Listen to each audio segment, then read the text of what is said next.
Hallelujah. Alléluia. Hallelujah. Alléluia. Vous êtes bien? Que Dieu soit loué. Nous allons lire dans le livre de Jérémie.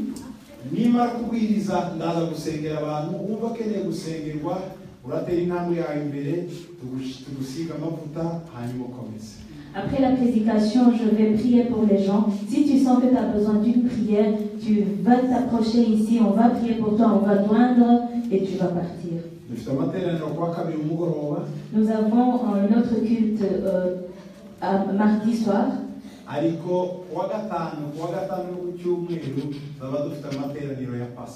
Mais vendredi, samedi et dimanche, nous allons avoir une conférence pour la Pâque.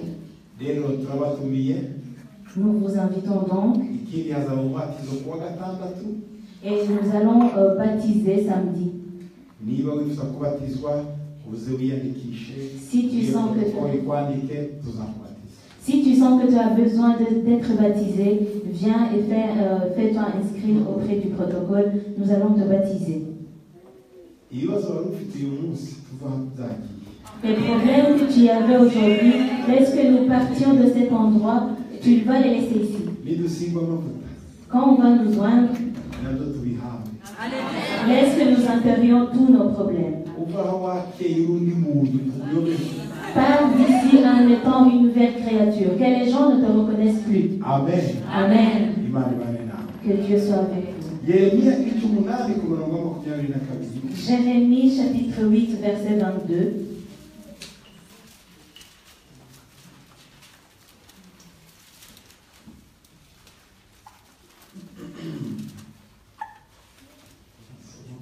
Nous pouvons lire au nom de Jésus.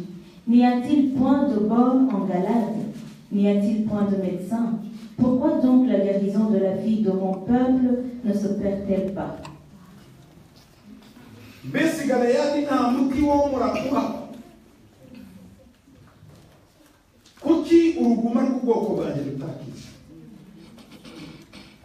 N'y a-t-il point de baume en Galade? N'y a-t-il point de médecin? Pourquoi donc la guérison de la fille de mon peuple ne s'opère-t-elle pas? C'est la question que nous nous posons tous. Pourquoi est-ce que nous avons toutes ces blessures pendant toutes ces années?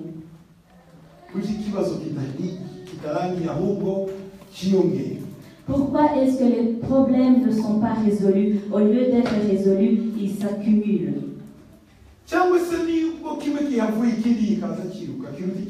Ou alors, quand il y a un problème qui est résolu, il y a un beaucoup plus important qui est né à côté.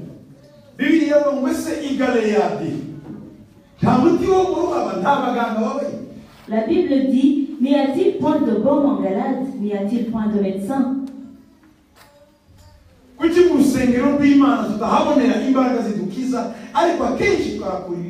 Pourquoi est-ce que nous ne trouvons pas une force qui nous guérit dans l'église de Dieu? Au lieu de ça, nous trouvons des problèmes. Galade signifie un lieu d'allégresse. Normalement, en Israël, à Galade, c'est dans les montagnes de Bachan. C'est un endroit, c'est un pâturage, c'est un endroit vert et beau. C'est un endroit où on paie les brebis et elles sont en bonne santé. Il y avait des plantes médicinales. Toute personne qui allait en Galade revenait avec une solution. Il y avait de grands prophètes. Élie de Tushib venait de Galade. Il y avait de grands hommes de Dieu. Il y avait un pâturage. Il y avait une force. Il y avait des médecins. Mais les gens de Galade étaient les plus miséreux des autres. Pourquoi est-ce que les chrétiens sont les premiers à avoir des problèmes? C'est là qu'il y a des pasteurs. C'est là qu'il y a le Saint-Esprit. C'est là qu'il y a la puissance de Dieu. Mais les gens sont morts vivants. Ils marchent avec les blessures. Ils vivent avec les problèmes. Ils vivent avec la tristesse. Il y a quelque chose qui ne va pas à Galade. Il y a quelque chose qui ne va pas en Galade. Il y avait des médecins. La Bible dit, n'y a-t-il point de médecin en Galade? N'y a-t-il point de baume? La réponse est oui, il y a tout cela. La réponse est oui, il y a des médecins. La réponse est oui, il y a un pâturage. Mais pourquoi le troupeau est maigre alors qu'il y a un pâturage? Il y a une seule question. Ils n'ont plus de leader ou de dirigeant. Ils n'ont plus de berger. Un berger qui peut leur montrer où se trouve la solution.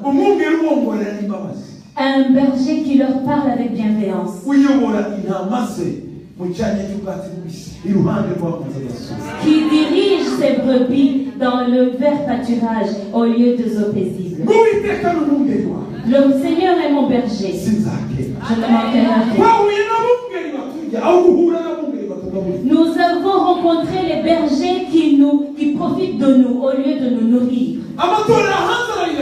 Les églises sont en pleurs.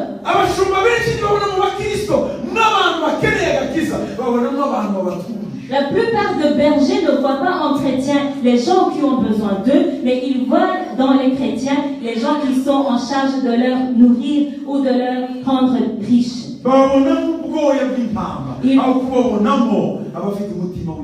Au lieu de voir un cœur qui a besoin de miséricorde et de grâce, ils voient dans leurs brebis les fournisseurs de laine.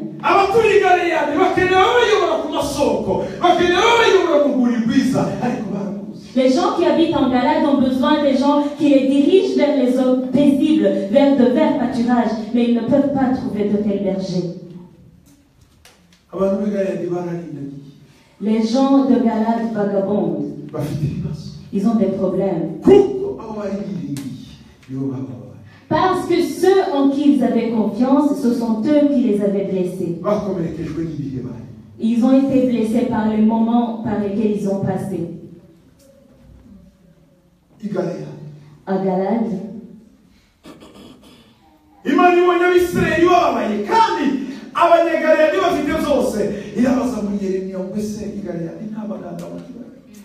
Dieu a vu qu'en Israël, à Galade, les gens étaient misérables. Ils étaient dans le chagrin. Alors qu'ils ont tout pour être heureux. Et il s'est étonné en Jérémie en disant, n'y a-t-il point de médecins en Galade? Où sont les médecins de Galade? Où êtes-vous? Où êtes-vous les parents de Galade? Où êtes-vous les papas de Galade? Les mamans de Galade, où êtes-vous? Les jeunes de Galade, où êtes-vous? Les gens qui apportent la solution en Galade, où êtes-vous? Les modèles de Galade, où êtes-vous? Où êtes-vous, Galade? Les gens en qui j'ai placé les solutions, où êtes-vous? Dans toute génération, Dieu choisit des gens qui sont porteurs de solutions pour les autres.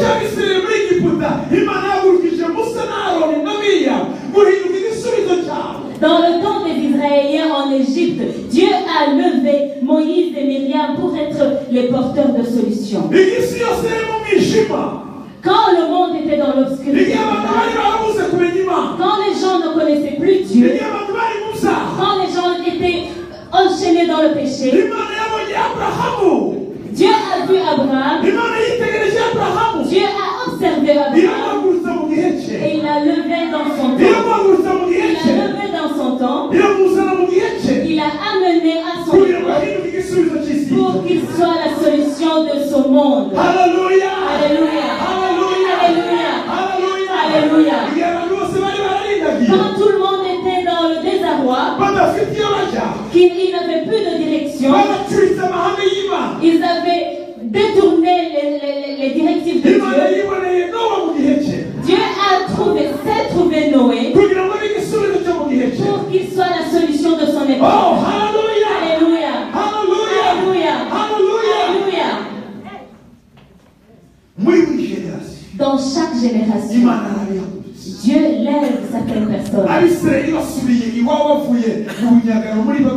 Quand les enfants d'Israël retournaient chez eux de la part de la captivité à Babylone, dans leur temps, Dieu a levé Jérémie, Néhémie, pour qu'il reconstruise les murailles. Dieu a levé Esdras pour qu'ils enseignent encore une fois la parole de Dieu à son peuple. Dieu a levé Zorobabel pour qu'il dirige encore dans la droiture son pays. Dieu a levé Josué pour qu'il soit le sacrificateur de cette époque. Dieu a levé Agé pour qu'il soit le prophète de cette époque. Dieu a levé Zacharie pour qu'il fortifie les élus de Dieu. Dans chaque génération, Dieu se lève un peuple, Dieu se lève un groupe de gens qui vont penser les plaies ou les blessures de son peuple. À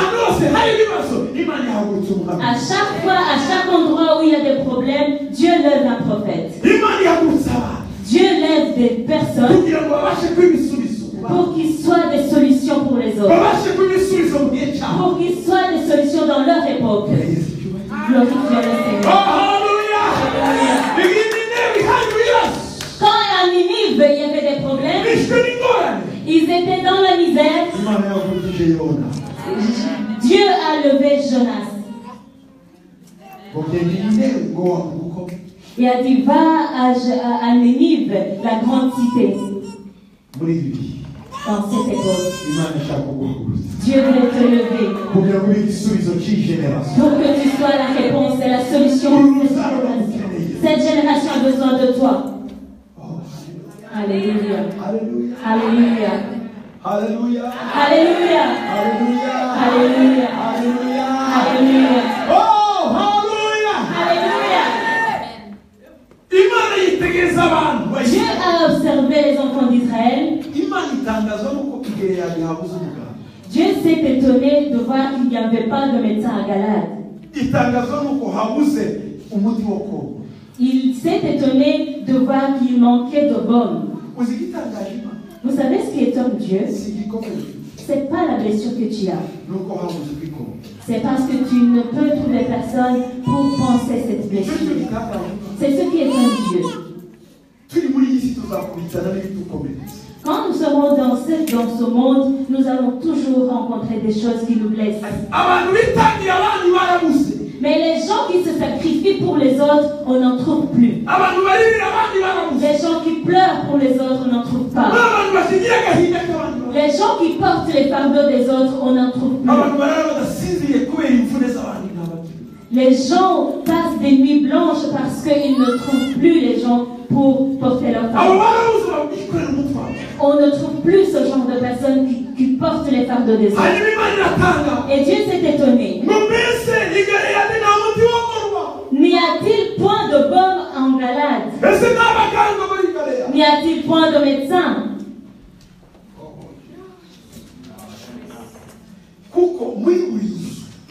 Parce que dans chaque famille, dans chaque communauté, Dieu y a placé un porteur de solution. Après que Dieu a donné la terre de Canaan aux Israéliens, Dieu a construit 6 villages. Pourquoi avoir construit ces villages? Dans le même pays,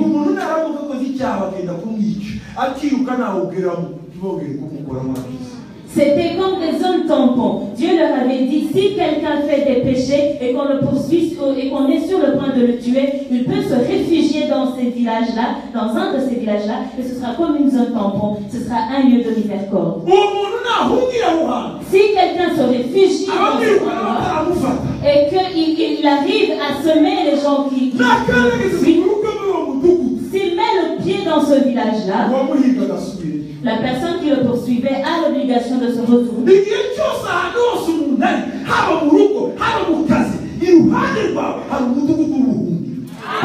où tu es, que ce soit dans ta famille, que ce soit à ton travail, il y a un village, il y a une zone tampon. wawe ikuzengurutse hari umuntu Imana yahagurukije hari umudugudu Imana yubatse ugomba gukiramo. C'est pour ça que tu ne dois pas être tué ou se tordre dans les problèmes, parce que là où tu es, là où Dieu t'a placé, il y a une zone tampon. Imana isikiroso zabayeho biriho bizahoraho nayo yateganyije igisubizo ibisubizo zabayeho ibisubizo biriho ibisubizo bizahoraho. Dieu sait que les problèmes existent. Dieu sait que les problèmes ont existé, ils existeront toujours, mais il sait aussi que les solutions existent et elles existeront toujours. Ne perds pas espoir. Cherche les médecins de Galade. Cherche le bon de Galade. Il trouve. Il trouve. Le médecin est là. Le porteur de solution de ton problème est là. Amen. Amen. Amen. Amen. Oh Jésus. Ouvre nos yeux. Agar a pleuré.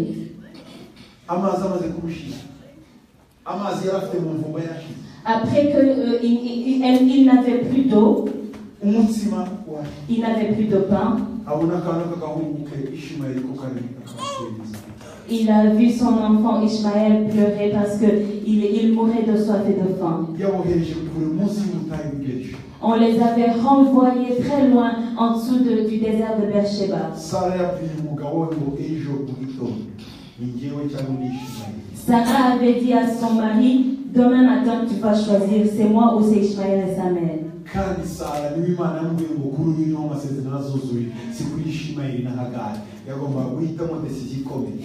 Et Dieu avait dit à Abraham, c'est sur Sarah, c'est de Sarah que les promesses vont s'accomplir. Donc il se trouvait devant un dilemme, il devait choisir entre Sarah et Ishmaël.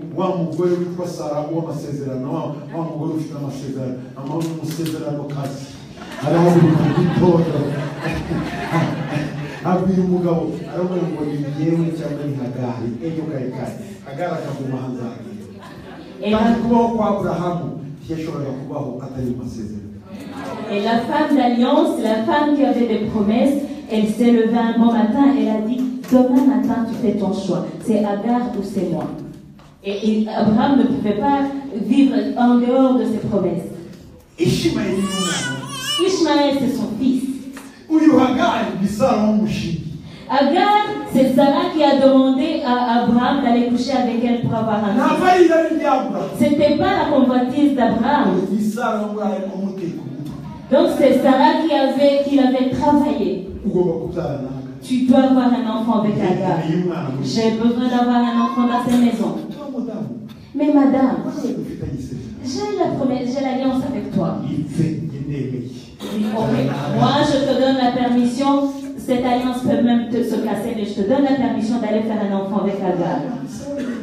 Abraham a dit, ok, si tu insistes. Et là, il a accouché avec Agar.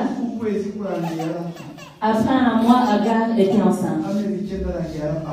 9 mois, elle leur a donné un fils. Un bon garçon qui s'appelait Ishmaël. Un bon garçon. Sarah l'a regardé. Même si cet enfant est là, mais ce n'est pas le fruit de mes entrailles. Ishmaël a grandi. Après, Dieu s'est souvenu de Sarah et l'a conçue. Le jour où elle a sevré Isaac,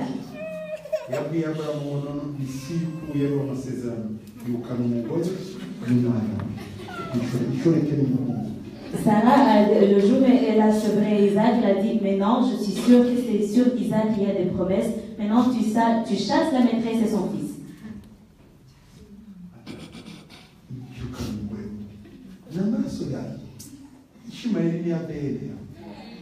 Et Abraham a dit à sa femme, mais comment ça, est-ce que je peux chasser mon sang? Ishmaël, c'est mon sang. Et le combat a commencé entre le mari et la femme. Comme nous en avons et que vous êtes une semaine sans se parler.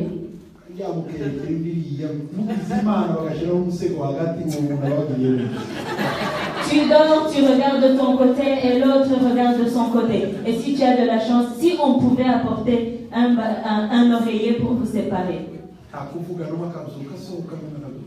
Vous ne vous parlez pas, l'un se lève et part, l'autre se lève et part. Les personnes mariées ici, vous me comprenez. Il n'y a aucun couple qui ne passe par cette situation.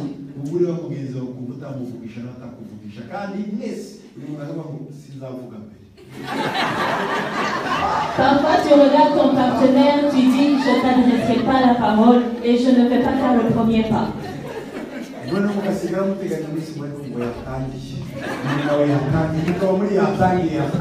Et plus les jours avancent, plus vous commencez à dire pourquoi est-ce qu'il ne commence pas? Pourquoi est-ce qu'elle ne commence pas? Les gens qui ne sont pas mariés, n'ayez pas peur, ça fait partie de la vie.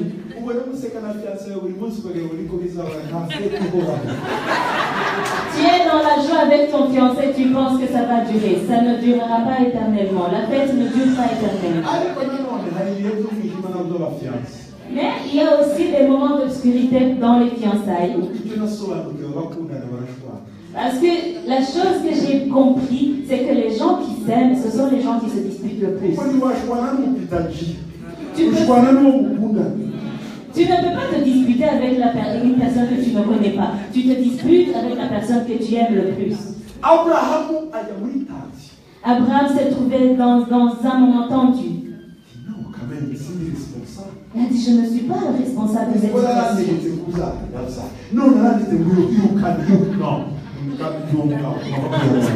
La femme m'a obligé d'avoir un enfant, j'ai eu un enfant. Et maintenant, elle veut m'obliger de chasser cet enfant. Non, je suis un homme, je vais tenir ma parole.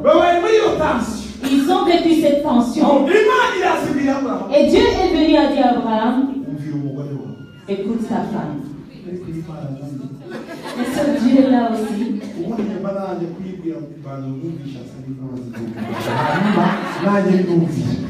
Si ça avait été moi, j'allais dire à Dieu, tu dois d'abord la convaincre de me demander pardon parce que je suis un homme et après je vais t'écouter. Parce que c'est moi la tête de la famille.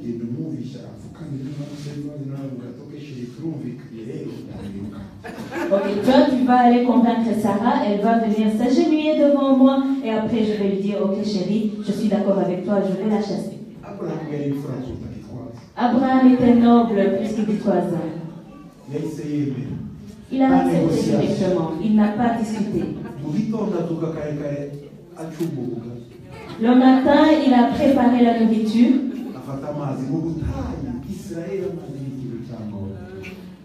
En Israël, parce que c'est un pays désertique, l'eau a une très grande valeur. En Israël, l'eau est très importante. Il a pris une gourde d'eau. Il lui a donné avec ton enfant aussi. Bye bye. Chérie, où est-ce que je vais?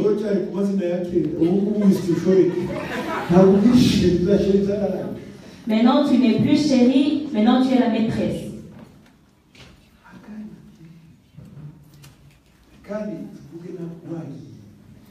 Et Abraham lui a dit, maintenant que nous parlons, pars. Il a pris ses affaires. Vous connaissez Agar? C'était une Africaine. Elle ne savait pas où aller. Elle est descendue jusqu'à Beersheba. Elle est arrivée sous un arbre, sous un soleil désertique. Elle s'est assise avec son enfant.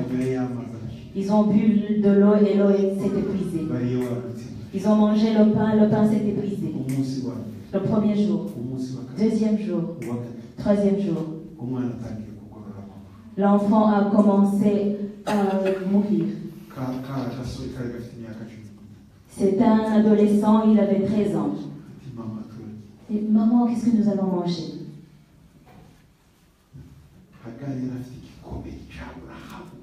Agar avait été blessée profondément par Abraham. Elle disait, Sarah, je n'ai pas affaire avec elle, mais Abraham,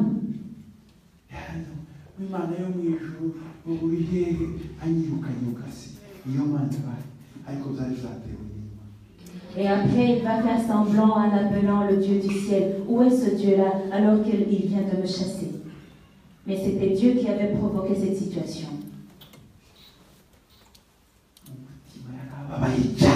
Elle souffrait énormément dans son cœur.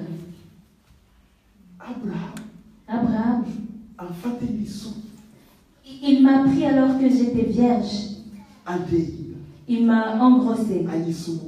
Il m'a appelé sa femme. Un bon matin, je suis devenue maîtresse. Et elle m'a renvoyé, la maîtresse et son enfant. Ok. Elle est allée pleurer. L'enfant était en train de mourir de faim. Il avait soif. La blessure. Celui qui allait la sauver, c'est celui-là qui l'a chassée. Elle ne va pas retourner chez Abraham. Et elle ne connaît personne d'autre. On l'a amenée quand elle était très jeune. Elle ne connaît même pas où se trouve chez elle. Vous vous souvenez quand ils sont allés en Égypte? Ils ont pris une jeune fille comme servante qui les servait. Elle ne connaissait pas chez elle. Elle ne connaissait pas où aller.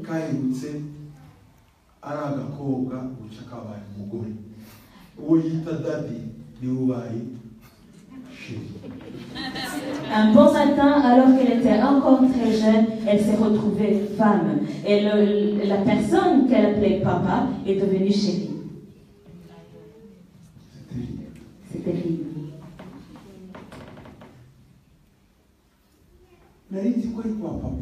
Je pensais que j'étais chez mon père. Je pensais que j'étais chez ma mère.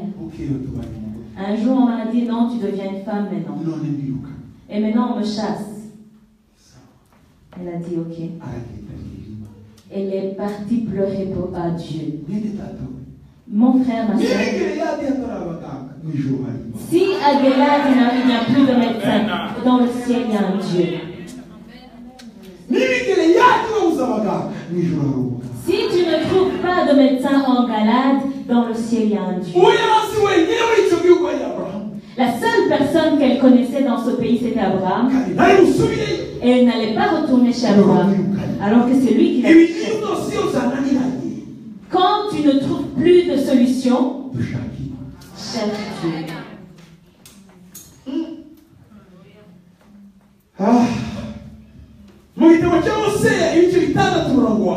Dans le livre de Osée, au chapitre 6, le premier verset,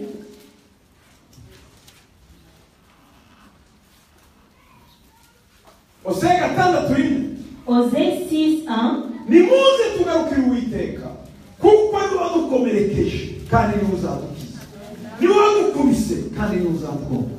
Venez, retournons à l'Éternel, car il a déchiré, mais il nous guérira. Il a frappé, mais il nous bandera nos plaies.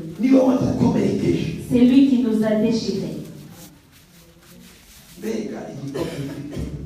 Quelle blessure que tu as.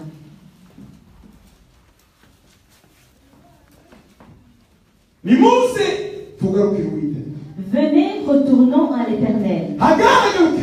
Agar s'est retournée à l'Éternel. Elle a pleuré.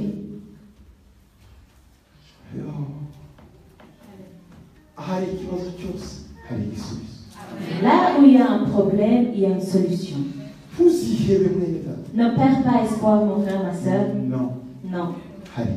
Il y a une solution. Il y a une solution.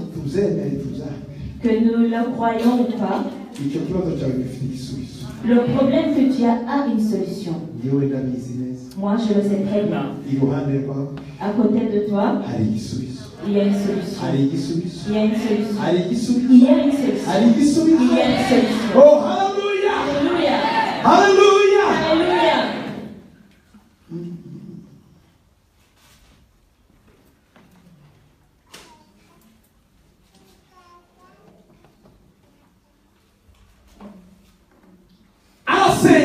Elle a prié. Elle a pleuré. Elle a appelé Dieu à cause des problèmes qu'elle avait. Seigneur, je meurs vraiment. La personne en qui j'avais confiance m'a déçu. Où est-ce que je vais aller? Où est-ce que je vais me rendre? Et Dieu lui a dit, Agar, j'ai entendu tes prières à cause des larmes de ton enfant.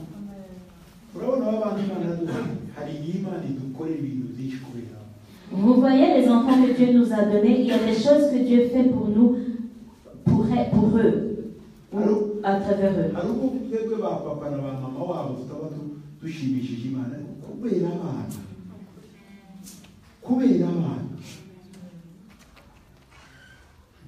Il y a des fois où nous, les parents, ne sommes pas acceptables devant Dieu, mais à cause ou grâce aux enfants, Dieu nous accepte. À cause des enfants.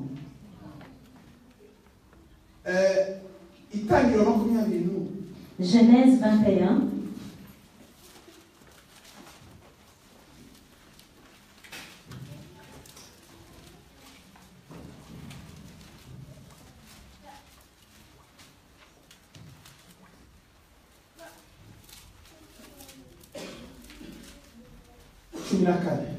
Le verset 14. On va commencer au verset 9. Sara umuhungu wa Agari umunyegiputakazi uwo yabyaranye na Aburahamu abaseka. Nicyo cyatumye abwira Aburahamu ati sendeye umuja n'umuhungu kuko umuhungu w'umuja atazaragana n'umuhungu wanjye Isaka. Sarah vit rire le fils d'Agar, le fils qu'Agar l'Égyptienne avait enfanté à Abraham. Et elle dit à Abraham, chasse cette servante et son fils, car le fils de cette servante n'héritera pas avec mon fils Isaac. Cette parole est plus forte aux yeux d'Abraham.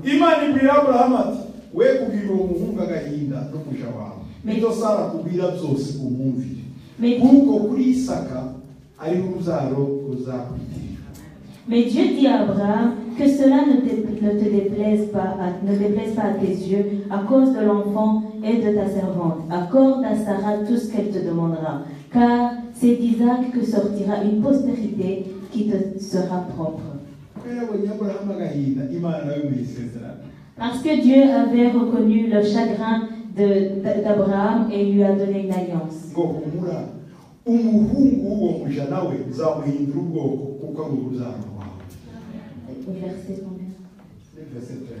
Au verset 13, je ferai aussi une nation du fils de ta servante, car il est ta postérité. Abraham aziruka kare kare yenda umutima n'imvumba y'uruhu ririmo amazi abihaga abishyira ku rutugu rwe amuha n'uwo mwana aramusenga avayo azerera mu butayu bw'i Berisheba. Abraham se leva de bon matin, il prit du pain et une outre d'eau qu'il donna à Agar et plaça sur son épaule. Il lui remit aussi l'enfant et la renvoya. Elle s'en alla et s'égara dans le désert de Beersheba. Quand l'eau de l'outre fut épuisée, elle laissa l'enfant sous un des arbrisseaux. Amuhaye intera kaho umuntu yarasumana kuko yibwiraga ati nekureba umwana wanjye apfa yicara amwerekeye atera hejuru ararira. Elle alla s'asseoir vis-à-vis à une portée d'arc car elle disait que je ne vois pas mourir mon enfant. Elle s'assit donc vis-à-vis de lui et éleva la voix et pleura. Verset 17. Imana yumva ijwi ry'uwo muhungu marayika w'Imana ari mu ijuru ahamagara Hagari aramubaza ati ubaye ute Hagari witinya kuko Imana yumviye ijwi ry'uwo muhungu aho ari. Dieu entendit la voix de l'enfant et l'ange de Dieu appela du ciel Agar et lui dit: Qu'as-tu, Agar? Ne crains point, car Dieu a entendu la voix de l'enfant dans le lieu où il est. Que Dieu te fasse du bien à cause de tes enfants.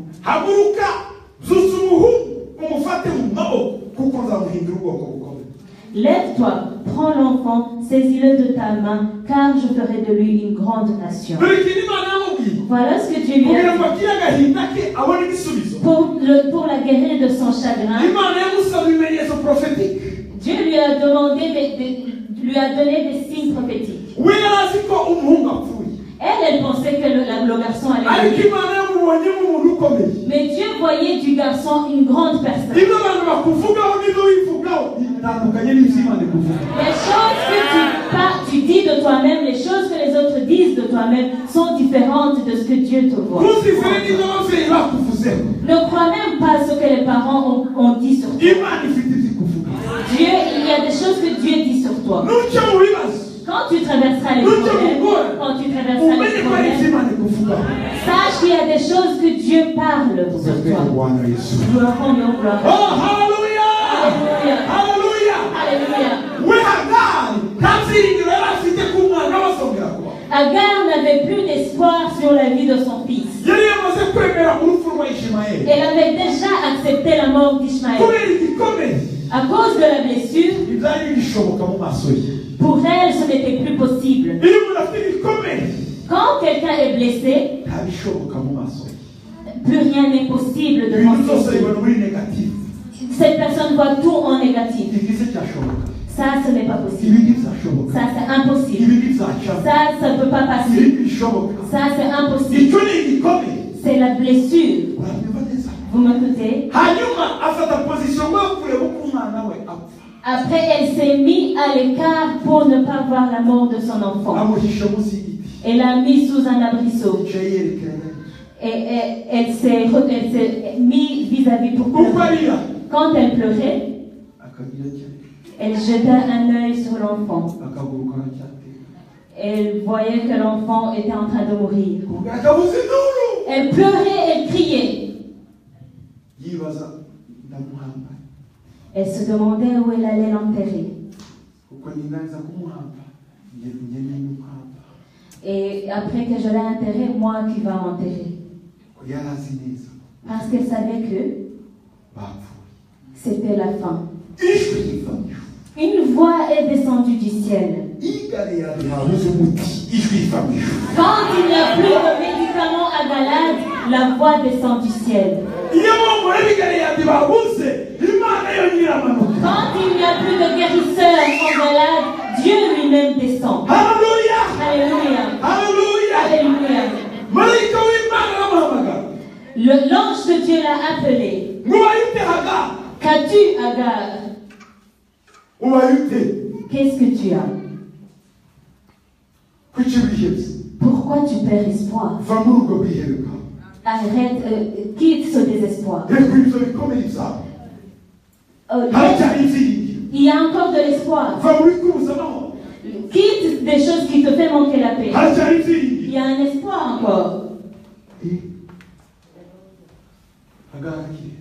Et Agar, elle était en train de... La voix a repris, ne crains point. Elle avait pris l'habitude de la voix qui l'a chassée. Elle n'avait plus l'habitude de la voix qui l'a confortée.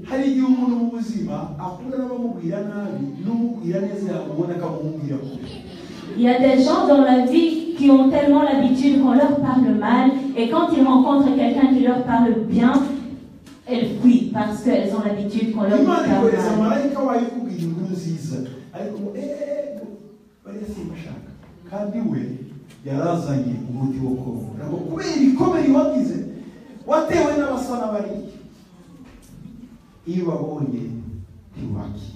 Dieu t'envoie un ange qui vient penser tes blessures et toi tu dis non, toi aussi tu vas me blesser parce que tu as été blessé par les personnes semblables à celle-là.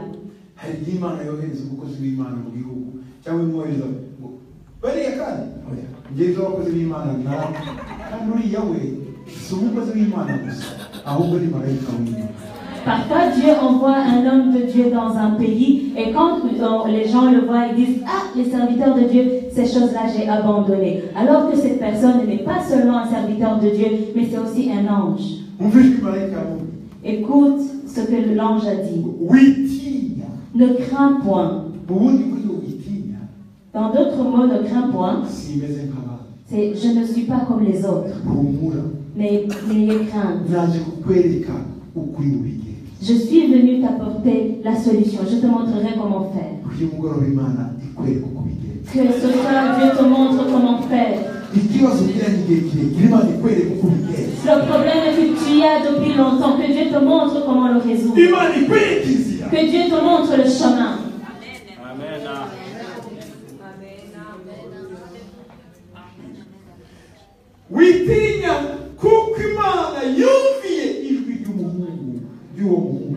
Ne crains point, car Dieu a entendu la voix de l'enfant dans le lieu où il est. Maintenant, voilà ce que tu vas faire. La première chose, lève-toi.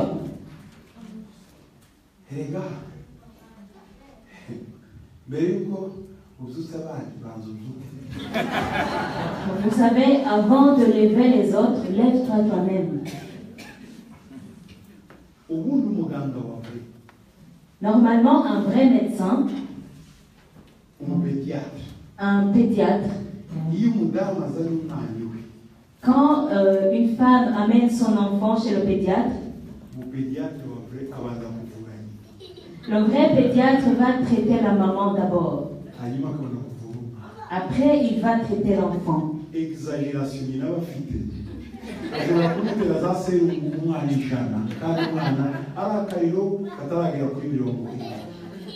L'exagération qu'a la maman à propos de son enfant, elle peut même demander à ce qu'on lui mette 40 transfusions alors que l'enfant a une petite fièvre. Elle va dire, mais... Elle va dire, docteur, le cœur de mon enfant maintenant, il bat dans son ventre et je l'ai bien entendu. Mets ton oreille sur son ventre. Et quand la maman met son oreille sur le ventre de son enfant, elle va réellement entendre son cœur battre dans son ventre. Mais c'est parce qu'elle est malade, c'est dans sa tête. Ce que Dieu va te faire pour les autres, il va d'abord te guérir toi-même. Je te vois en train d'être utilisé par Dieu. Mais Dieu veut d'abord te guérir toi-même. Agar, lève-toi. Elle avait pris la position de mourir.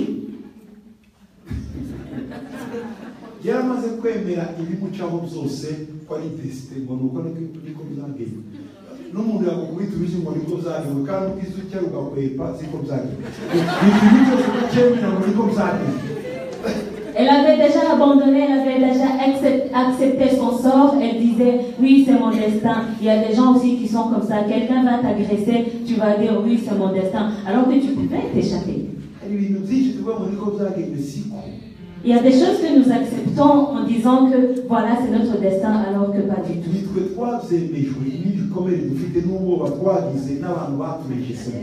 Nous les avons acceptés seulement suivant nos blessures, suivant les rejets que nous avons eus dans la vie. Lève-toi. Parce que tu as un voyage avec Dieu. Alléluia. Tu as un voyage avec Dieu. Il y a un peuple que tu vas créer et que tu vas établir. Quand il n'y a plus de baume en Galade, le baume descend du ciel. Écoute ce qui s'est passé dans cette histoire. Lève-toi. Deuxièmement, prends l'enfant. Troisièmement, saisis-le par la main. Vous entendez les étapes? Ce sont des étapes qui existent dans la vie palpable. Agar était allongé. Ishmaël était de l'autre côté.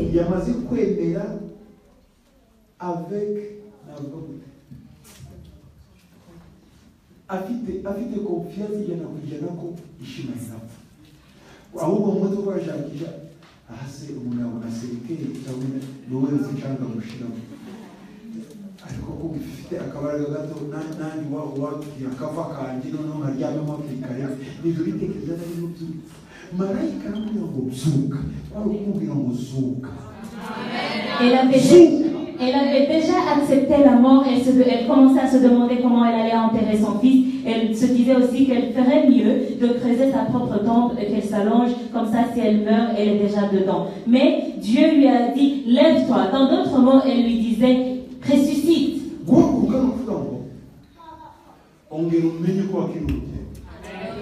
Se lever, c'est se dire, j'accepte que j'ai encore un chemin à faire. Se lever, c'est dire, j'ai encore de l'espoir.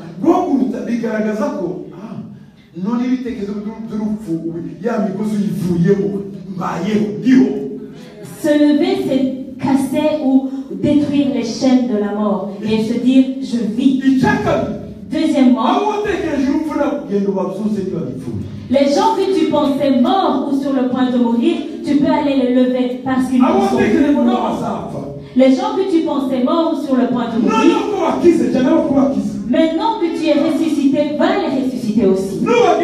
Quand tu arriveras à eux, ce que tu vas faire, tu vas les tenir par la main. Parce que c'est toi qui as la mission de t'occuper de ces gens-là. Si tu acceptes de mourir, eux aussi vont mourir. Mais si tu acceptes de vivre, eux aussi vont vivre.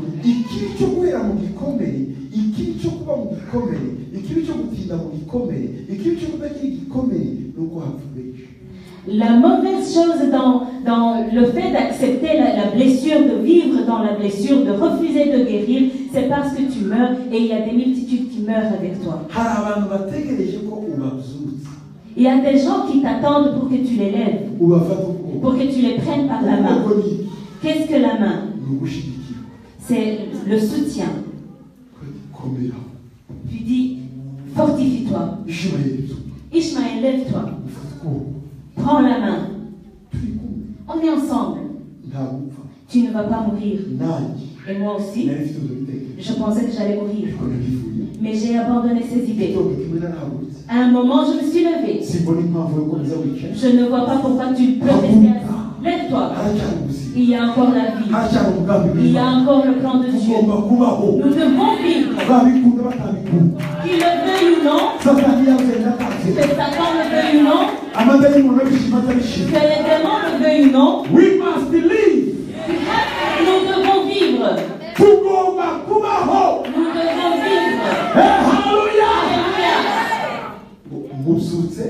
Lève-le et prends-le par la main.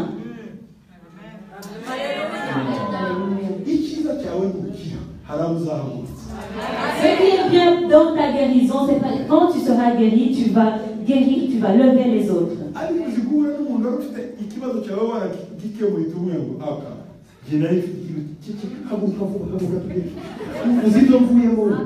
Tu sais rencontrer quelqu'un qui passe par les situations par lesquelles tu es passé. Quand tu le vois, tu dis, ah, ça c'est petit. Moi, je suis passé par pire. Lève-toi, on part, on avance. Amen. Amen.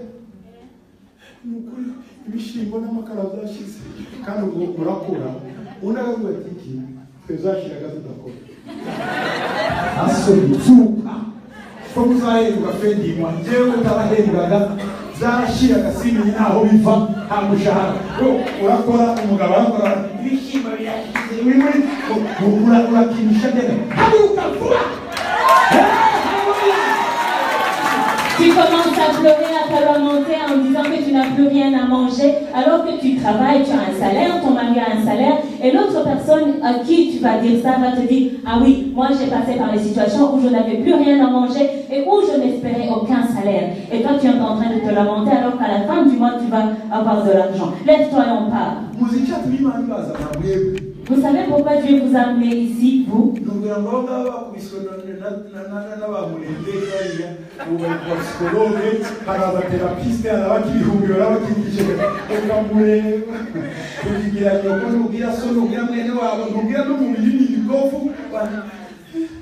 J'étais dans le train, j'ai vu là-bas, je suis traumatisé. Il est là, il existe. Je voyais ça, je ne pouvais pas dormir. Je J'ai 3 séances avec le psychologue et tout le jour. Non, je ne dors pas, je vous jure, je ne dors pas.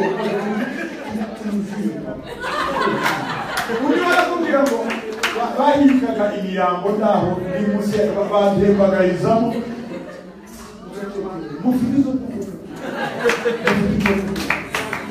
mufite histoire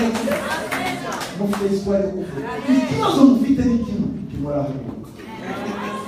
Vous savez, vous qui êtes ici, il y a une raison pourquoi Dieu vous a amené ici. C'est pour que vous souteniez, pour que vous fassiez lever ceux qui sont traumatisés par ce qui s'est passé par les gens de Molenbeek. Eux, maintenant, ils ne dorment plus. Ils vont chez les thérapeutes et chez les psychologues. Alors que vous n'avez plus de père ou de mère. Vous avez vu la mort avec vos yeux. Et eux, ils pleurent parce qu'ils ont vu un métro exploser. En 2001 ou 2002, j'étais au Canada dans une ville qu'on appelle Londres. J'avais été reçu par un couple de Canadiens. Quand je suis arrivée dans cette maison,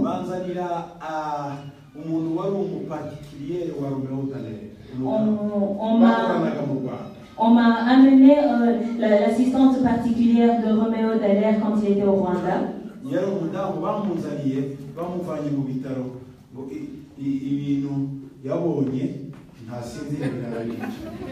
On l'avait en fait enlevée de l'hôpital psychiatrique où elle vivait parce qu'elle disait que les choses qu'elle a vues au Rwanda, elle ne s'était pas remise de ça, elle ne dormait plus. Donc,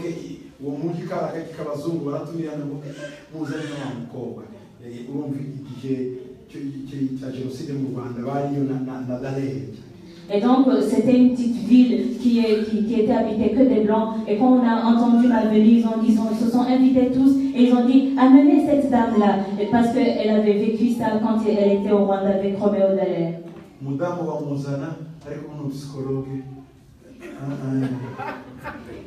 La femme, on l'a amenée, elle était avec son psychologue. On aurait dit qu'elle n'était plus là. Elle regardait dans le vide.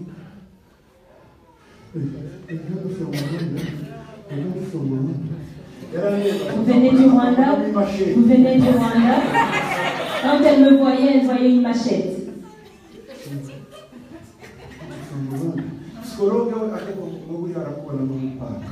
Et le psy me disait, quand elle te voit, elle voit une machette.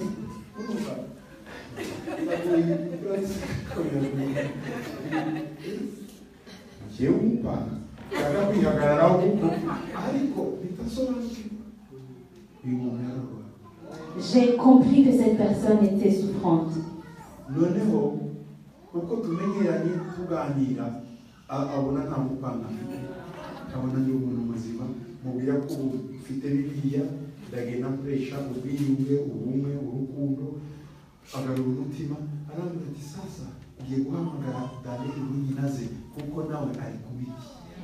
Et quand on parlait, elle s'est apaisée. Elle a vu que je n'avais pas de machette, je n'étais pas une machette. Je lui ai dit, moi j'ai une Bible, je prêche la réconciliation, l'unité et l'amour. Ah, elle a dit, ok, qu'on ramène alors Dallaire aussi parce qu'il est sous médication.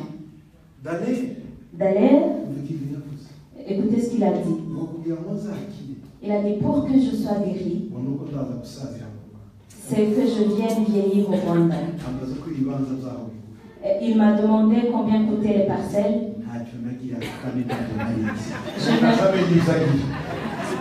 Je n'avais pas de parcelles, donc j'ignorais le prix des parcelles. Je lui ai dit, en vérité, je ne le sais pas. Tu peux faire une estimation.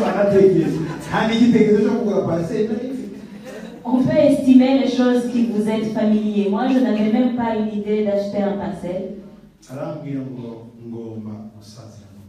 Il m'a dit, je dois vieillir au Rwanda. C'est là que mon cœur va trouver la paix.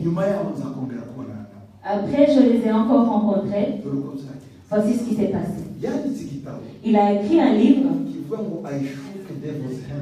qui dit, j'ai serré la main du diable.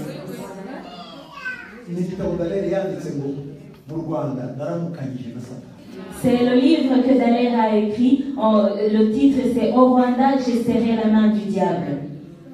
I shook devil's hand. J'ai serré la main du diable. Baracyandika. On l'a écrit. Il y a un éditeur expérimenté qui était là. Il y a quelqu'un qui travaillait dans l'édition. Il a pris le manuscrit, il l'a corrigé. Il l'a bien agencé dans un livre. Après l'avoir écrit, il a lu ce qui était dedans. Il corrigeait, il mettait la ligne de temps. Le jour où il a fini d'éditer le livre, il a pris la voiture. Il est allé sur le pont qui est entre Gatineau et Ottawa. Il y a un très grand fleuve. Il s'est suicidé. L'éditeur s'est suicidé. Il s'est dit, ces choses que j'ai lues ne peuvent pas exister. Il s'est dit, est-ce que dans ce livre que Daniel a lu, ça a eu lieu. Il a seulement lu l'histoire. Daniel a vu. Et toi qui l'as vécu,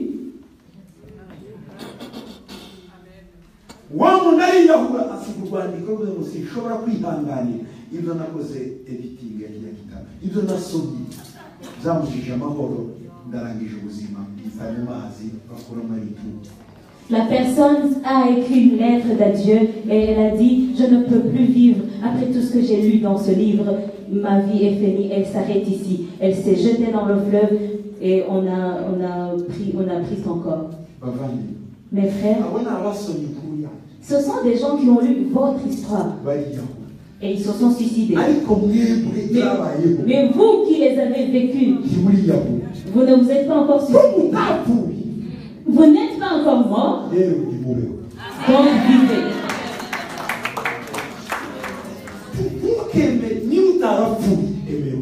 Si tu n'es pas mort, accepte de vivre. C'est ce que l'ange a dit à Agar. Vis, lève-toi. Et après, lève l'autre qui est sur le point de mourir.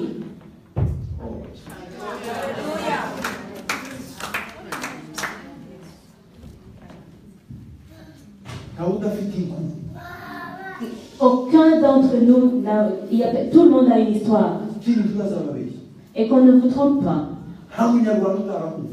Aucun Rwandais n'a jamais été réfugié au moins une fois.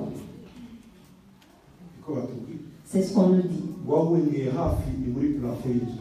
Celui qui s'est réfugié le plus près, c'était dans son plafond.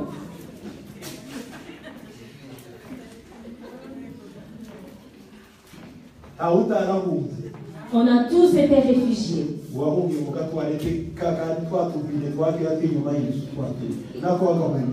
Il y en a qui ont été réfugiés dans les toilettes de derrière la maison.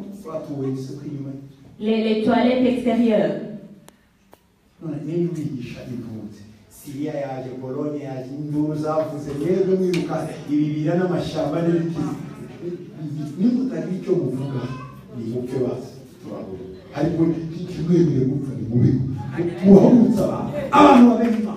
Qui va t'enseigner des histoires d'immigration ou de réfugiés? Oh, il y a des Syriens, il y a des Libanais, et le monde n'arrive plus à respirer. Alors que toi, tu as couru dans les buissons et on te chassait. Si tu ne dis rien en ce moment-ci, dans cet endroit, alors meurs, qu'on le sache que tu es mort. Nous tous qui sommes ici. Tout le monde a perdu au moins un membre de famille pendant la guerre.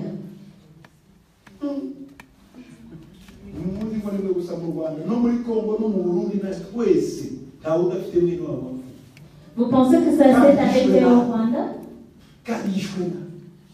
Vous pensez que ça s'est arrêté au Rwanda? Non. Même au Burundi, au Congo, nous avons perdu des membres de famille et ils sont morts une mort atroce.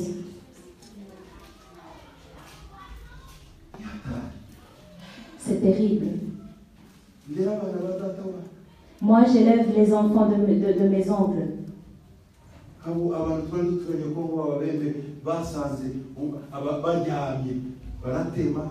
bakabatema babasongoza n'igiti kugeza igihe umuntu arangiye.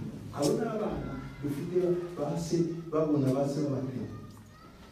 Iki gihugu iyi rejo yacu twakiye mu bintu kandi ntihagire uzirata ku wundi ngo niwe wapfushe kuruta abandi, twese twarapfushe gusa ntituzuye. Nous avons tous perdu des membres de nos familles et que personne ne dise que son chagrin est plus grand que le chagrin des autres. Il y a des gens au Congo qui ont été taillés, massacrés à la machette. Au Burundi, c'était le cas aussi. Au Rwanda, on en parle plus. En Ouganda, ça a eu lieu. En Tanzanie également. Mais ce que je peux vous dire, c'est que la mort ne nous retiendra pas.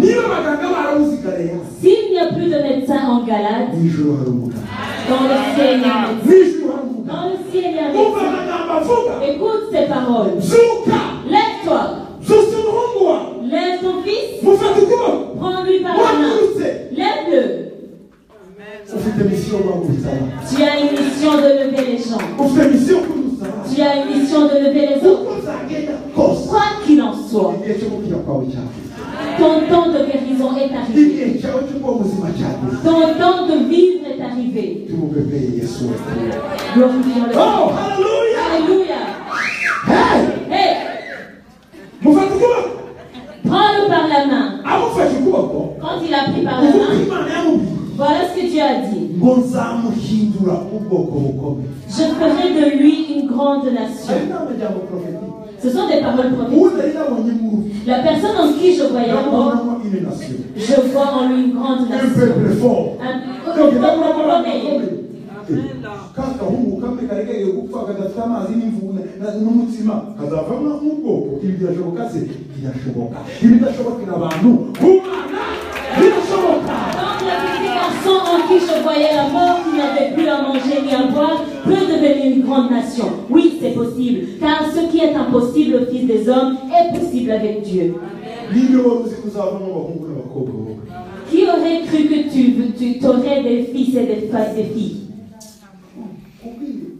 Ce que je peux te dire, en toi il y a une grande nation. Quand il a pris,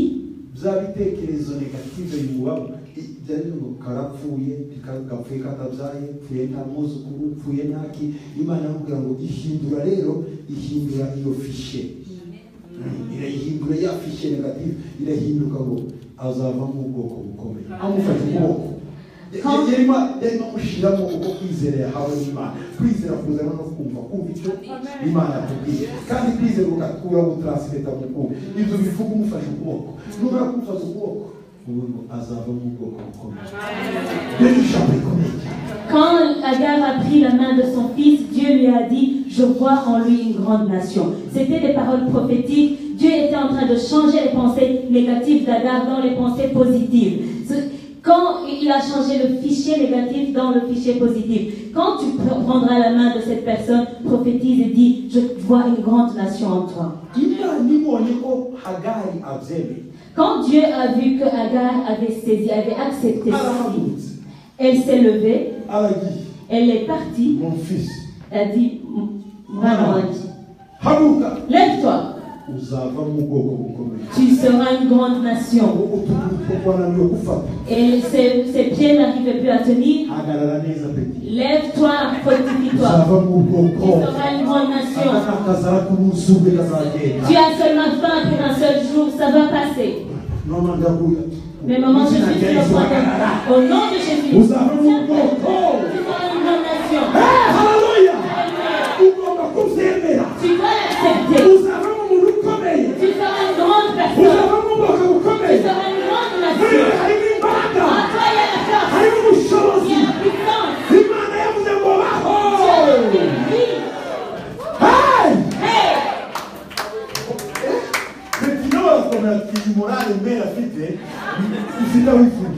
Le petit s'est fortifié en disant la morale que ma mère a, ça vient de quelque part forcément.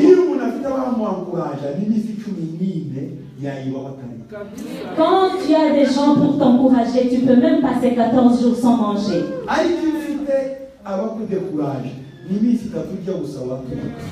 Mais quand tu as des gens qui te découragent, tu peux même exploser de manger pendant 3 jours. Le fils s'est levé. Il a dit, ma mère était en train de pleurer et maintenant elle a confiance. Elle a vu quelque chose. Soudainement, verset 19, après avoir fait cela, un gars dit à le médicament, même si tu es Dieu lui ouvrit les yeux et elle vit un puits d'eau.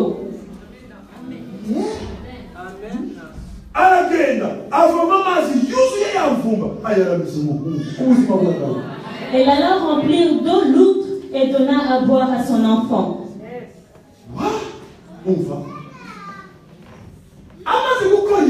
Après avoir fait ce que l'ange disait, à Galéade, il y a un médicament. C'est parce que nous sommes aveugles. À cause de nos blessures, nous ne voyons pas. Nous ne voyons pas les solutions à cause des blessures. À cause de la blessure, je peux mépriser la personne qui porte ma solution. Ne méprise pas quelqu'un qui t'apporte la solution. Et souvent, tu ne la connais pas. La personne que tu méprises peut être une solution pour toi. Je n'oublierai jamais l'histoire qui m'a touchée. C'est une maman qui priait en Zion et elle est décédée. C'était une famille de diplomates au Rwanda. Ils vivaient à l'extérieur du pays.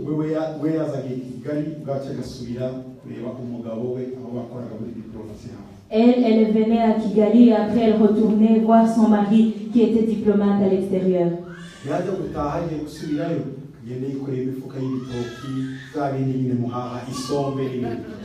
Quand elle était sur le point de retourner voir son mari, elle amenait des bananes, du pondou, tout ce que vous apportez quand vous revenez ici.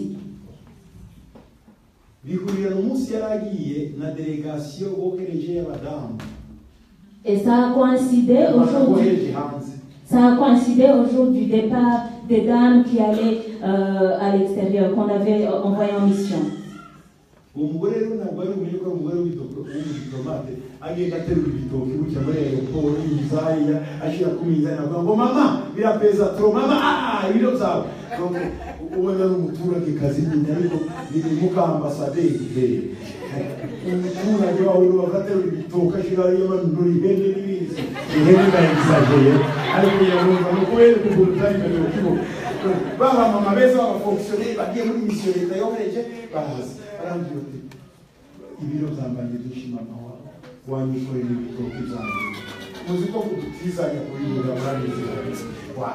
Et la femme, elle était vraiment comme une villageoise. On n'aurait jamais cru que c'était la femme d'un ambassadeur. Elle avait ses bananes, elle avait ses pondous, elle avait des choses qui pesaient beaucoup. Et elle se battait avec ses bagages. Et il y a les dames là, fonctionnaires, qui allaient en mission à l'étranger. Et elle a demandé, est-ce que vous pouvez prendre quelques kilos parce que mes bagages, j'ai l'excédent de kilos. Et la femme, l'intellectuel qui va en mission,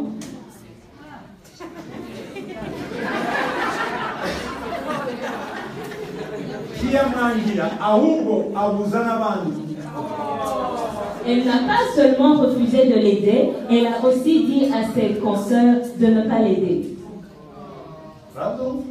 Vous entendez? Quand elle demandait à l'autre, non, je ne peux pas. Elle a payé l'argent pour son excédent de bagages. Elles ont pris l'avion. Elles sont allées dans le même avion. Elles sont arrivées à destination. À l'aéroport, ceux qui venaient les accueillir, l'ambassadeur et ses conseillers, ils sont venus chercher toute la délégation.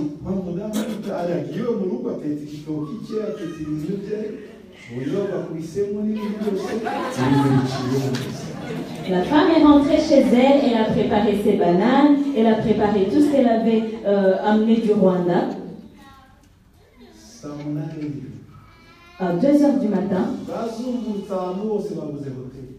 les femmes là, la délégation des femmes a tourné partout dans la ville, elles n'étaient pas capables de trouver un hôtel. Les autres avaient pu trouver des chambres d'hôtel, sauf la première à qui elle avait demandé de l'aide.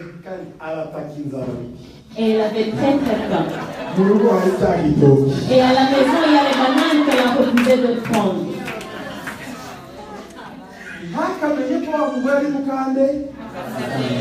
Et elle ne savait pas que la dame de l'aéroport, c'était l'épouse de l'ambassadeur. Faites attention à qui vous rendez ou vous ne rendez pas service. Elle dit, ambassadeur, j'ai très faim. Tout ce qui se trouve dans ton frigo, peu importe, je vais prendre. L'ambassadeur l'a conduit. Il est 3h du matin. Ils ont tourné dans toutes les villes, il n'y avait plus de place dans aucun hôtel. Mais ils ont trouvé une chambre pour le lendemain à 15h. Vous savez quand on vous dit que le check-in c'est à 15h, donc c'est à 15h.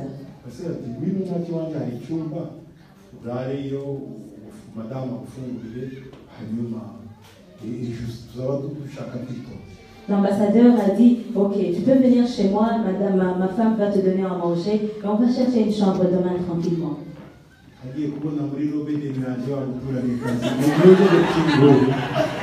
Et quand ils sont arrivés devant la porte, et elle a vu la dame en robe de nuit, la femme qu'elle avait prise pour une villageoise, c'est elle qui est venue ouvrir la porte.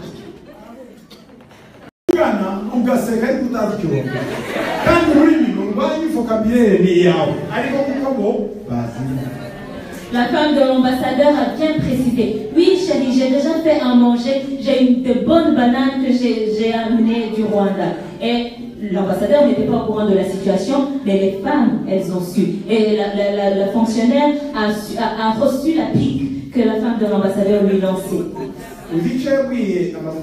Vous savez ce qu'elle a dit à l'ambassadeur? Elle dit, je suis fatiguée finalement, montrez-moi où je vais dormir.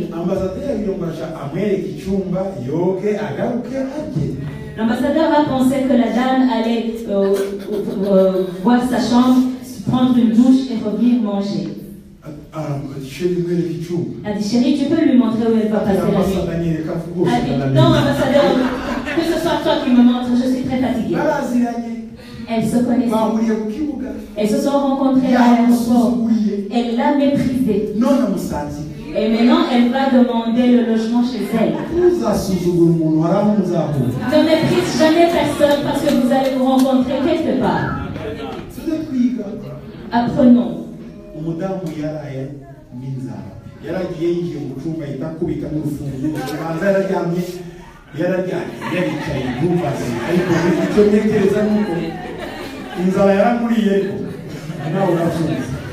La femme est dormie ventre vide.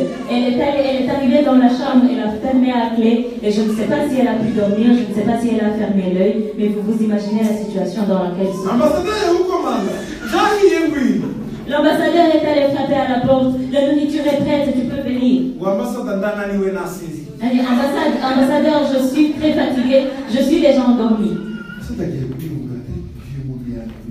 L'ambassadeur est allé tout près de sa femme, a dit, mais je ne peux pas comprendre, je ne comprends pas cette femme.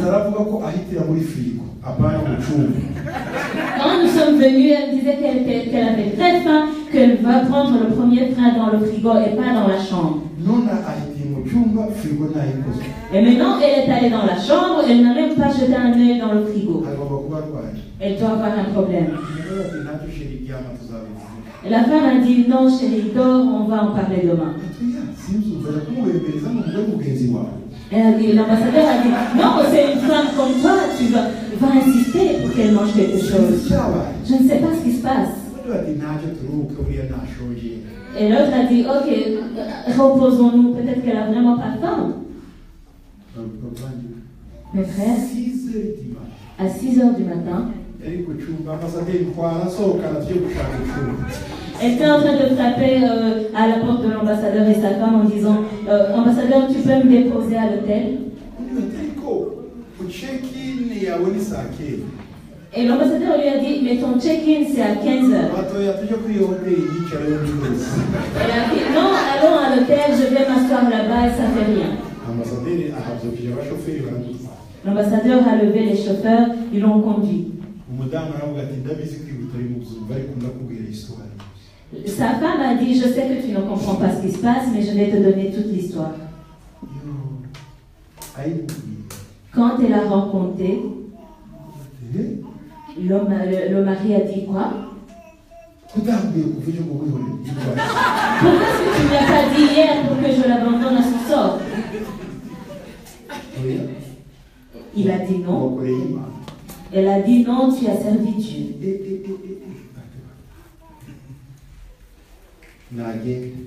Le mari a dit, ok, qu'elle s'en aille. Je ne vais lui rendre aucun service pendant son séjour. Et la femme a dit non. Fais ce qu'elle veut. Elle va apprendre. Et la prochaine fois, elle ne va plus le faire.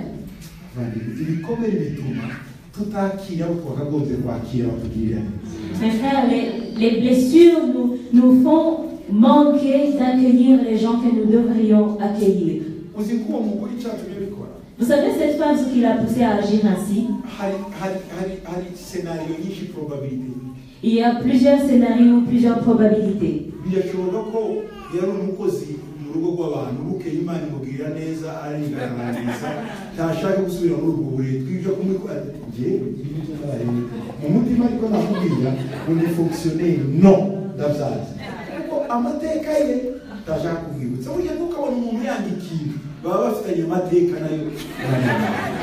Peut-être que cette femme avait été dans une vie précédente servante de quelqu'un. Et Dieu lui a fait grâce, elle a fait des études, après elle a trouvé un bon travail. Et quand l'épouse de l'ambassadeur lui a demandé de l'aide, dans son cœur elle s'est dit, toute ma vie je me suis battue pour quitter cette vie-là, tu ne vas pas me faire retourner là-dedans. Ou peut-être qu'elle était simplement orgueilleuse. À cause des choses qu'elle a vécues.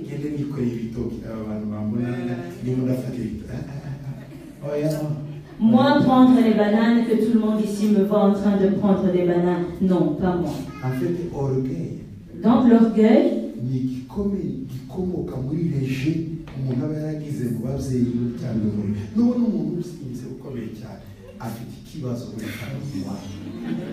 l'orgueil est une blessure qui est née du rejet des parents ou de la famille. Si tu vois quelqu'un qui est très orgueilleux, qui est rempli de lui-même, sache qu'il a été rejeté dans sa famille.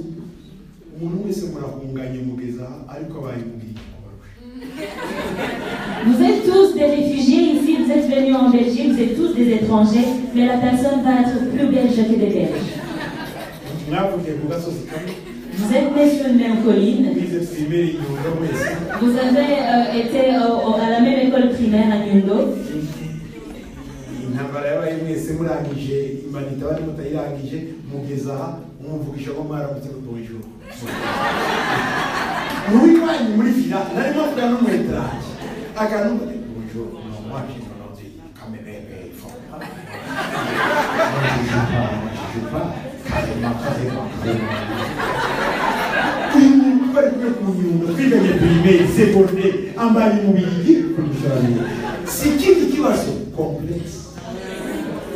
Vous voyez la personne qui est née au Rwanda, qui a grandi au Rwanda, qui a fait ses études primaires et secondaires au Rwanda. Elle arrive ici. Le lendemain, tu lui dis, elle te dit, bonjour, moi, il faut me comprendre, je ne parle plus Kinyarwanda.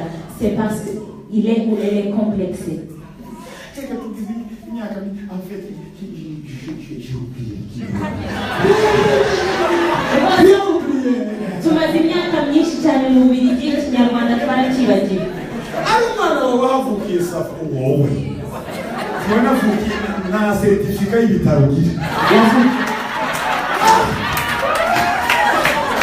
si c'est ton enfant qui est né ici, on peut le comprendre que cet enfant ne parle pas Kinyarwanda. Mais un hôpital, tu es né au Rwanda, c'est ce qui est sûr, et tu ne parles plus Kinyarwanda.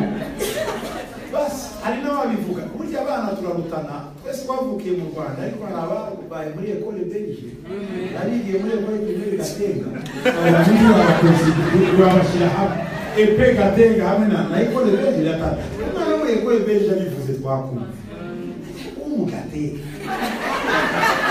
Vous savez, nous pouvons tous être nés au Rwanda, mais il y en a parmi nous qui ont fait l'école primaire de Gatenga, il y en a qui ont fait l'école primaire belge. Si l'enfant qui a fait l'école belge peut dire qu'il ne se souvient plus de Kinyarwanda, on peut le comprendre quelque part. Mais celui qui a étudié à Gatenga va nous faire croire qu'il ne parle plus Kinyarwanda.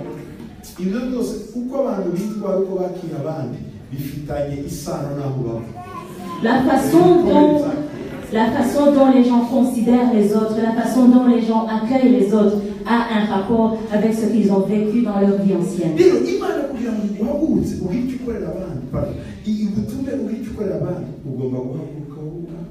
Et donc, pour que Dieu te lève et t'envoie faire quelque chose pour les autres, tu dois te lever d'abord toi-même.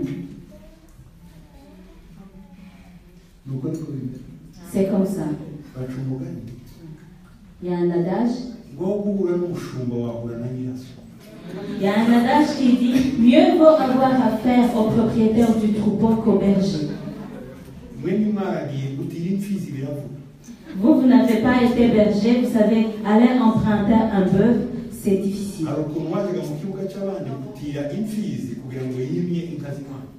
Parfois, vous alliez dans le troupeau des voisins pour aller emprunter un taureau ou un bœuf pour qu'ils viennent ensemencer vos vaches.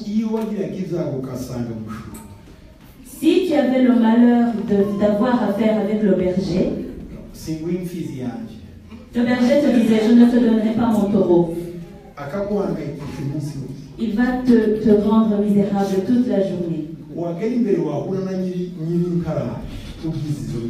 Quand tu avais la chance de rencontrer le propriétaire du troupeau, il disait, ma vache est en chaleur et je ne trouve plus de taureau.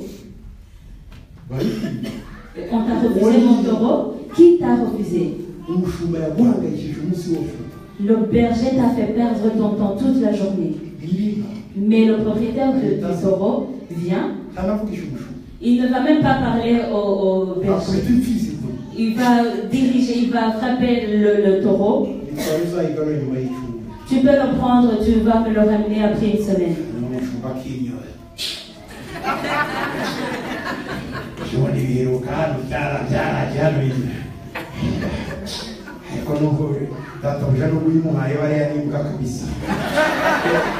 Et le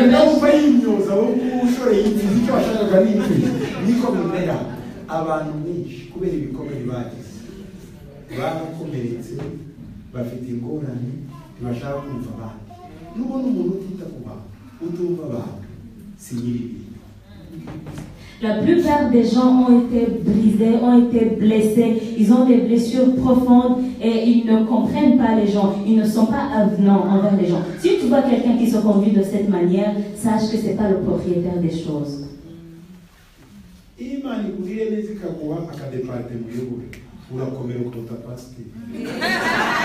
Quand Dieu te fait grâce et te donne de diriger un département, tu vas être le boss de toute l'église plus que le pasteur. Tu vas voir que quelqu'un est rempli de tout le podium.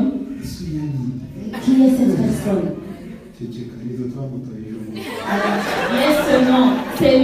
C'est nous qui l'avons élu il y a quelques jours. C'est pas votre pasteur? Il vient et il est rempli de tout le podium. Tu te demandes qui est cette personne? Le problème, c'est pas la personne, c'est sa blessure.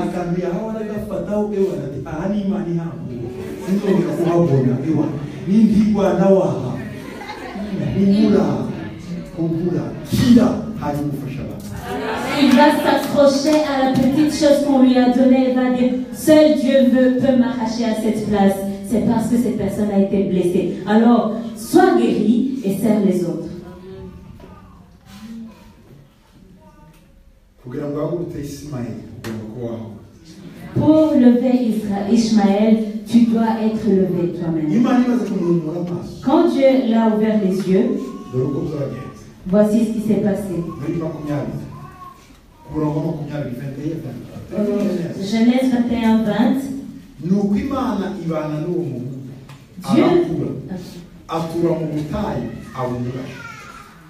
Dieu fut avec l'enfant qui grandit, habita dans le désert et devint tireur d'arc. Verset 21.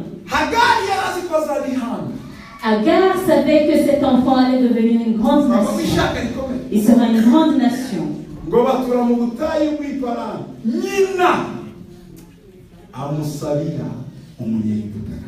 Il habita dans le désert de Paran et sa mère lui prit une femme du pays d'Égypte. Elle a dit, mon fils,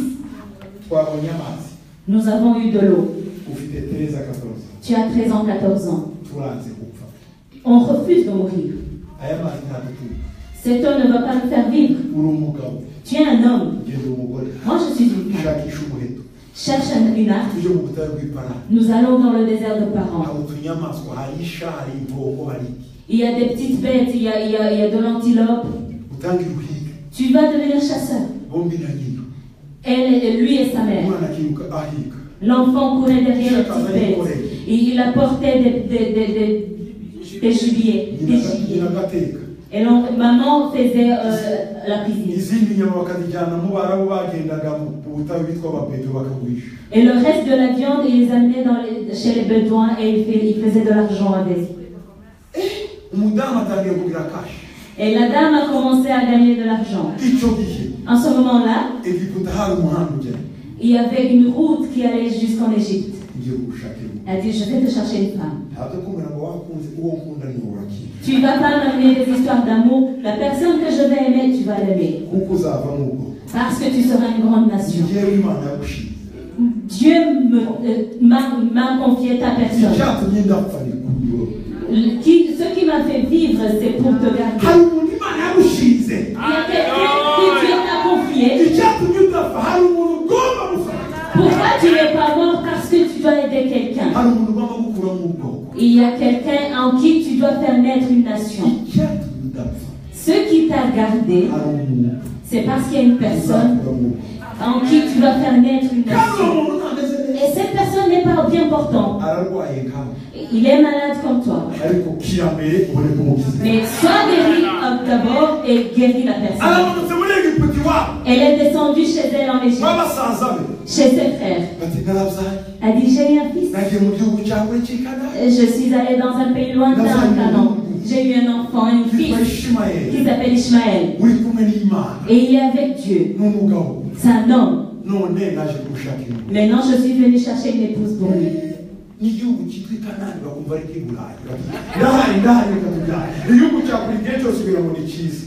À chaque fois qu'on te parle d'un pays lointain, tu penses que c'est le paradis. Et les Égyptiens entendaient parler de Canaan, ils étaient comme des Africains d'aujourd'hui qui entendent parler d'Europe. Et tout le monde voulait partir avec elle. Vous m'écoutez? Oh! Amen. Dieu est bon. Dieu est bon. Umuzungu yarambwiye inshuti yanyu Nicole Bine ndashaka tuzajyana iwanyu ahitwa Minengo tuje bivuga mu Turumana numva ari mu ijuru nawe Il y a un ami, moi, un blanc qui s'appelle Colvin qui m'a dit, je voudrais qu'on aille ensemble à Minengo pour prêcher l'évangile. Lui, il pensait que ça ressemblait au paradis et moi j'ai souri, j'ai dit, tu es le bienvenu. J'ai accepté, on a arrêté une date. Et j'étais en Islande, j'avais une conférence ce soir-là. Ils ont prié pour eux, ils ont dit les promesses s'accomplissent parce que Dieu nous a dit que nous irons dans les pays lointains. Ah, les pays lointains.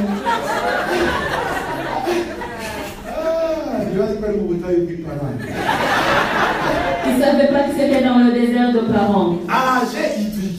Il est venu, il a atterri à Kigali. Il pensait que quand même quelqu'un qui habite à Kigali, c'est que chez lui, c'est plus beau que Kigali. Nous sommes arrivés à Bukavu. Il a commencé à avoir des routes accidentées. Et il s'est dit quand même, le lieu de naissance de Gitwaza, ça doit être merveilleux. Il avait apporté sa femme. Sa femme était bien en chair. Ils étaient curieux. Quand est-ce que nous allons arriver?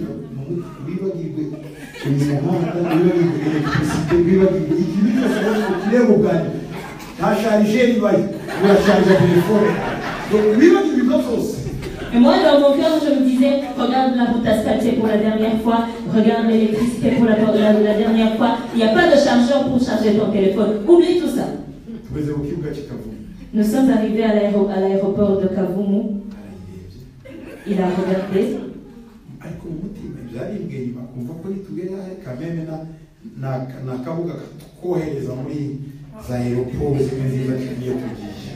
Lui, il croyait que c'était un petit aéroport de petits porteurs qui allait nous faire la connexion avec de très beaux aéroports de là où nous nous rendons. abadwaniye bo kuri aeroport bagiye ko nabo barongera baraziki bati mugiye muri tourisme buri muntu $1,000 se yiki ko dufite visa no minembwe na handi handi Et les douaniers du Congo, ils nous ont dit, bon, vous allez en touriste, vous êtes des touristes, donc vous devez payer chacun $1,000, $1,000. Et moi, j'ai dit, mais pourquoi? Parce que nous avons un visa. Ils ont dit, non, Minembwe, c'est un autre endroit, donc vous devez payer cet argent. Nous avons négocié toute la journée.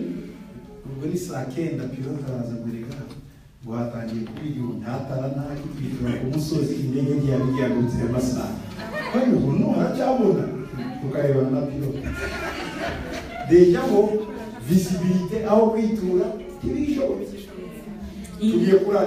il était déjà 15 heures et le pilote m'a approché, m'a dit ça commence à faire sombre et parce que nous allons atterrir sur une montagne sans lumière, sans piste d'atterrissage, c'est impossible, nous ne pouvons pas décoller. Et les autres s'étonnaient en disant bah, il fait encore jour et ce n'était plus possible de décoller. Nous sommes allés passer la nuit à Goma.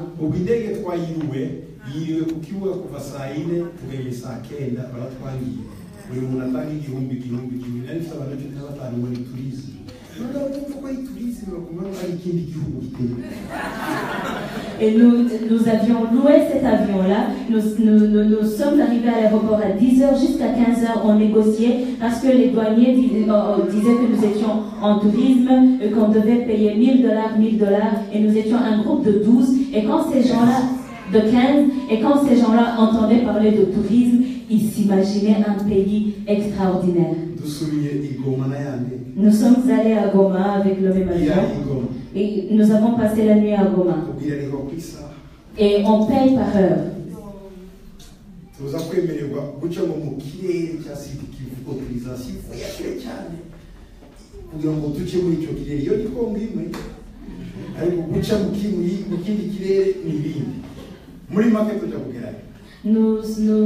Après, nous avons obtenu la permission pour passer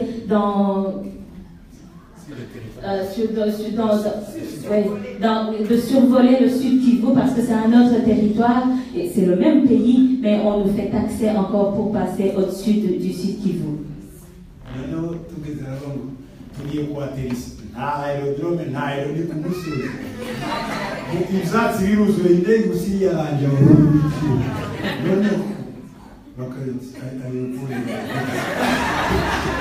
Quand on était proche, le pilote nous a dit préparez-vous, nous allons atterrir.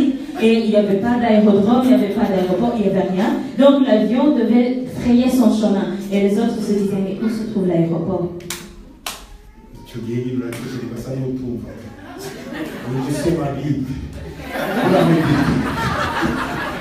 En ce moment, tu prends ta Bible, tu fais la méditation.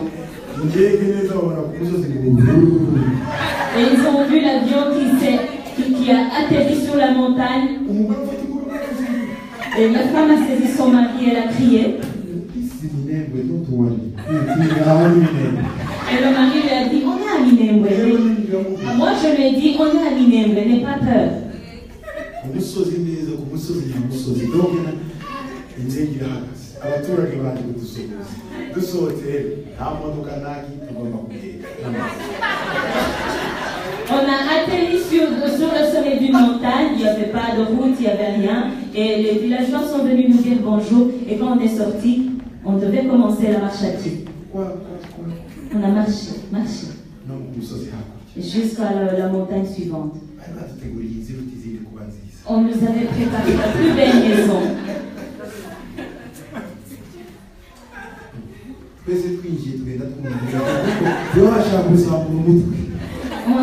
Pour rentrer, on devait se courber.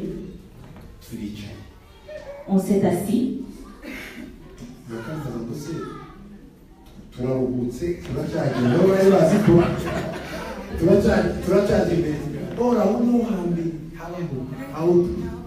Alors il commençait à me demander est-ce qu'on fait une pause, le voyage continue. Il ne se rendait pas compte que c'était le meilleur endroit du village.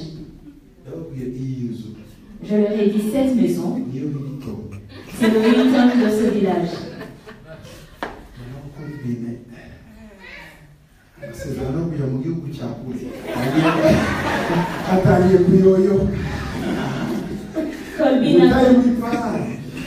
Colbin a commencé à se rendre compte de la situation et il se demandait où se trouvent les promesses d'aller évangéliser dans les pays lointains. C'était le désert de Paran. C'est pas ça le problème. La dame a dit montre-moi les toilettes. Je vais arrêter par là. Je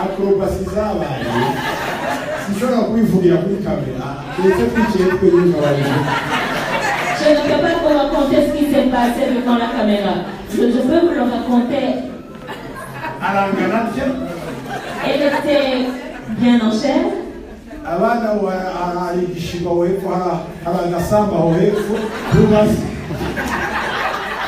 Et les toilettes étaient dans le champ. Ok. Les sont les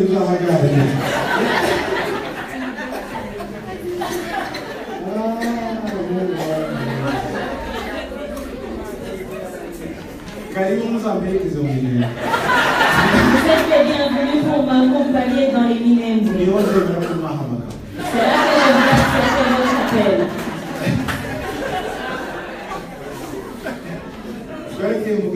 Donc, avant de dire au fatal, vous jouez prévenir de la table.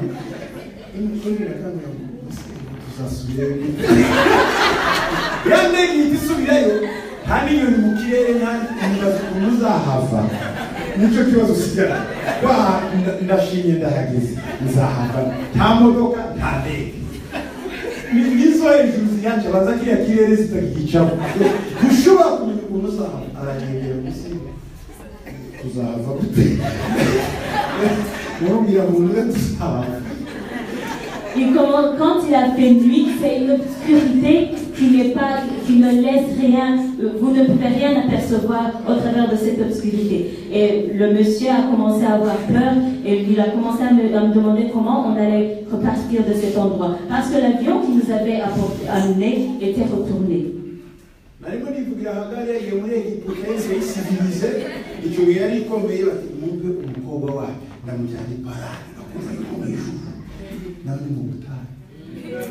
Je parlais de Agar qui était allée en Égypte pour demander une épouse pour son fils. Et quand elle disait qu'elle habitait dans un pays lointain qui s'appelait Paran, il pensait que c'était le paradis, alors que c'était un désert. Mais la femme qu'elle a trouvée pour son fils a eu 12 fils. Et la nation a commencé à être forte. Et à Galade, elle a trouvé une source de vie. Ta solution est à ton côté. Mais que Dieu nous aide et qu'il ouvre tes yeux. Nous pouvons donc répondre à cette question. Y a-t-il encore des médecins à Galade? Il y en a. Y a-t-il encore des guérisseurs en Galade? Il y en a. Que Dieu nous guérisse. Que Dieu vous bénisse. Imana ibafashe. Que Dieu vous Imana soutienne. ibongore. Que Dieu vous Imana bénisse. ikingure. Que Dieu vous change. Amaso. Que nous ouvre les Mu yeux. kanya gato Dans un petit moment, tugiye gusenga. nous allons prier. Uwumva akeneye wese ko tumushyire ikiganza. Si tu as besoin qu'on t'impose les mains, Turamushyira ikiganza. nous allons t'imposer les Usubire mu mains. mwanya wawe. Et tu vas retourner dans ta Turamusiga place. amavuta. Nous allons joindre Nawe mwaduteguriye. ce que vous avez préparé lui. Dore uko bigenda bene data. Voilà comment ça va se passer. Turamushyiramo ibiganza. Nous allons t'imposer les mains Uhita usubira mu mwanya et tu vas retourner à ta place. Usenge gato. Nous allons prier un peu. Uwiteka Mana yacu. Éternel notre Dieu, Turagushima. nous te remercions. Uri Imana nziza. Tu es un bon Dieu. Imana ikomeye. Tu es un Dieu fort. Uri Imana y'igitangaza. Tu es un Dieu miraculeux. Tugiye gusiga amavuta ubwoko. Nous allons oindre ton peuple Kubera ibisebe bafite. à cause des blessures qu'ils ont. Ubibuke. Souviens-toi d'eux. Ubibuke. Souviens-toi d'eux. Ubakize. Guéris-les Kuva uyu munsi. à partir d'aujourd'hui. Binjire mu bwiza bwawe. Qu'ils entrent dans ta gloire. Ubakoreshe Que tu les utilises, ibirenze ibyo dutekereza. ce qui est au-delà de nos pensées. Mu izina rya Yesu. Dans le nom de Jésus. Amen. Amen.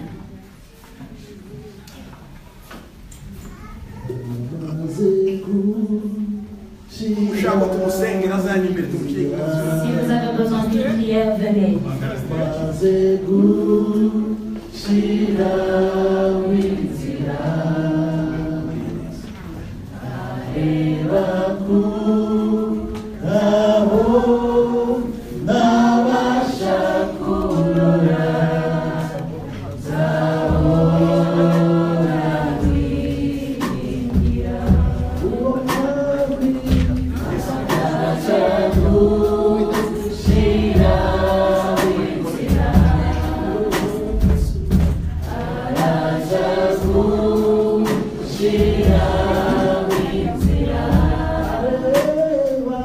Yesu ikomeye.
Recevez votre délivrance.